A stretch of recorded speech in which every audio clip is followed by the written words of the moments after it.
سلام علیکم هموطنان، دوستان و بینندگان عزیز.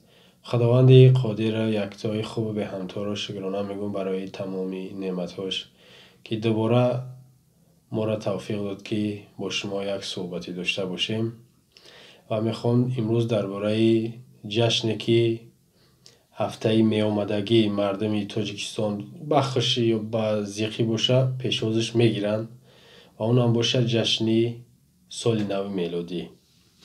و پیش از اینکه درباره صحبت کنیم، یک خبری مهم چاپ شد روزی 24، یعنی در سایت های اینترنتی. همون را بخونم بعد صحبت دوام میتیم.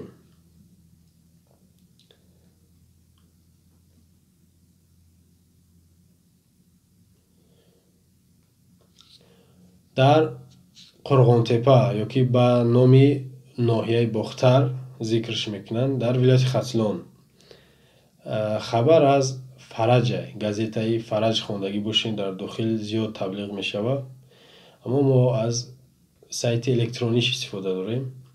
ارچه باختر با خرج 140,000 سومانی آرا داده شد. تصور کنین، نقطه را فقط تصور کنین، یعنی فکر کنین، بختون یک بار باندشین. ارچه یک درخته، میدونین درخت ارچه، اما این درختی یعنی از زمین میروی اون نیست، ارچه سونی پلاسماسی با 140,000 سومانی آرا داده شد. دوامش اینا میتونین شما از سایت خودتون بخونین، چیزی که من خوندم و این چیز هست.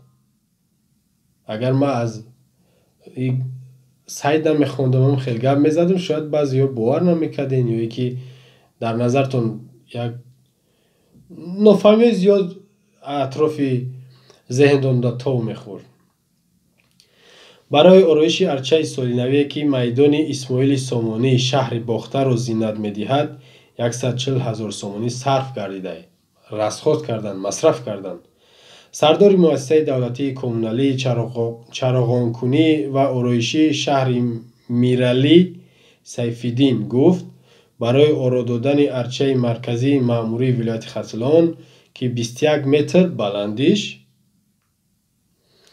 و 7.5 متر پهمی دارد، ارچه صنعی از چین با خرج 100,000 سومانی آورده شد. برای دیگر آرایشات ارچه نزدیکی 40,000 سومانی خرج شده. انا که ببینین اخبار کتابت مهمش مصرف های. نگاه کنین، ارچه صنعی پلاسماسی را از خیتای 100,000 سومانی خریدن، آوردن 40,000 گده آراش دادن، زیباش کردن، با خشروش کردن. 140,000 سومانی با اگر دلار بگیرنش با کورس همیشه روز قریب 15,000 دلار میشوه. قریب 15,000، 14,500 دلار اینا، 14,500 دلار میشوه. با سومی اگر روسی روبل بگیریمش 970,000 میشه، قریب 1 میلیون روسی میشه. تصور کنین این پول از کجا اومد؟ ولی من تنها یک ناحیه باخترش خوندم و دیدم در ولایت یک ناحیه و یک شهر نیسته کو. ما سه ولایت داریم، چند شهر داریم، چند ناحیه داریم. حتی در داخل دوشنبه دیدین پیش سامانی ده هر سال ارچه نو، زیب و زینت نو، یعنی یک فسونی، یک خشروگی هر سال میکننش. او چند سو میشه؟ ولی یک ناحیه بود 15,000 دلار حسابش کرد. ارچه پیش سامانی 100,000 شاید باشه، 100,000 دلار. پیش سیرک داریم، پیش هر یک بازار داریم، هر یک ناحیه داریم، هر یک کوچه داریم، و پیش مکتب داریم، مکتبای میخونیم، پیش اینستیتوت دای، کارخانه ها دای، بلنسه ها دای، ملسه خونه دای، هر یک کمش. بعضی شاید اتاق کاریش در ارچه داشته باشه. اگر اینگاه شریعت بگیریمش به شریعت تماما نزدیکی نداره همین جشن.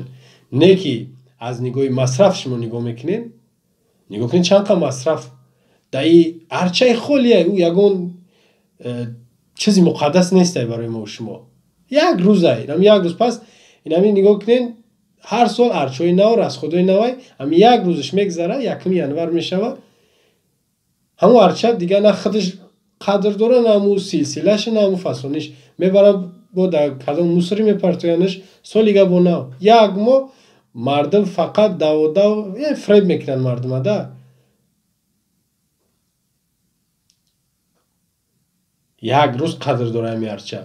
خب نگاه کنید باید پهلوی دیگه شما میبینیم یکی از تبلیغات و دعوت همین ابلیس اومالی فقط صرفه و سرشته کوری اینا دیدگین و دیمش فرهنگ او فرهنگی بگونه فرهنگی غیر موشما یا غیر ملت توجی گفته دعوت میکنه در هر دی صورت در این همین حالتی که یوزی ما قرار داریم جشنش باید بگیرن نه فرهنگی مای نه یکون رسخودی عادی های رسخودی کلون های مصرف کلون های در این حالت چی با شیطان ابلیس یعنی دشمن نمیگه که اینجا مصرف کلون های اینجا صرفه و سرشته کاری کنی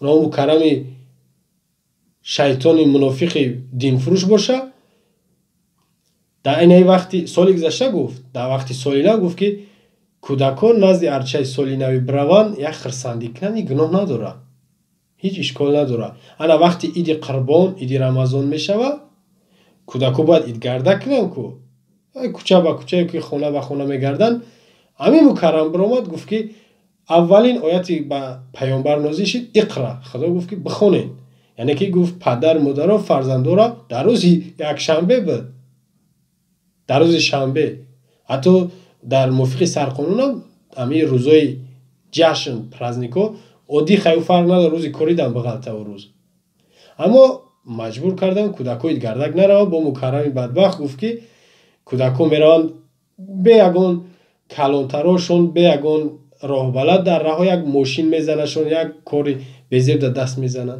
یعنی فریب کردن کودکو را مجبور مکتب بودن در وقتی سالی نو ببینه پیش ارچه کودکای زن کمپیر مرد همش هست یا اون کس نمیگشون که شما برین درس بخونین خدا ای را گفته او را گفته ایده وقت نیست کنسرت رقص بازی بازم خب بعد پهلوی دیگه نگاه میکنیم آیا شاید نفر باشه که بگه همه دولتی جشن میگیرن سالی نو میکنن ما یک گپی مردمی دارن که پوتا بچینی کوپا دراز کن دیگه دولت ها شرایط دارن رنگ دولتی ما و شما قشاق کمبغل متهم نمی اومالی قرض میکنن میطلبه گشنه ندیده ای بسیاری دولت ها میطلبه ما را قرض بتین ما را یاردن بتین کمک کنین و بغیر از این ببینین کن ها را فروخت زمین ها را دادسته ای گجا کم بغل نمی قرض دادسته سون قرض کردسته در نظر دارم زمین ها را قرض میتن بعضی کارخانه ها را قرض میتن و سوم قرض کردسته سومون بتن گفته نداره بودجه تا نگاه کنه حساب کی رسخودو میشوه نمی ارچو نمی جشنو ما درباره جشن گپ زدیم لیکن این جشنی میاد حساب کیه در خیلی حالت باشه میگن 500 مین مسلمانی روی دنیای هنه که بیاویم بگیرین یا بار اطراف همیو دقت کنین یعنی فکر کنین که شما را فریب دارن در این طرح جشنوشون نه خیلی مصرف کاری داد نه دیگه خدا دای چون میزنه نه رسول نه کتاب نه شریعت نه فرهنگ وقتی که دین شما یا که ایدهای دینی شما میاد در حال یا با هر بهانه با هر فریب با هر یک راههای شیطانی و همین فریب کاریشون شما را راه میزنن بهانه ها میارن تا اینکه شما را سر راهتون میگیرن خب در اینجا صبح ما با پایان میرسون دوستای عزیز خودتون قضاوت کنین ایما در خوبتر میدونین و دیده استین و ببینین نظر فکرهای شما را برای بنده مهمه میتونین که در زیر نوار بنویسین. سلام علیکم و رحمت الله و برکاته.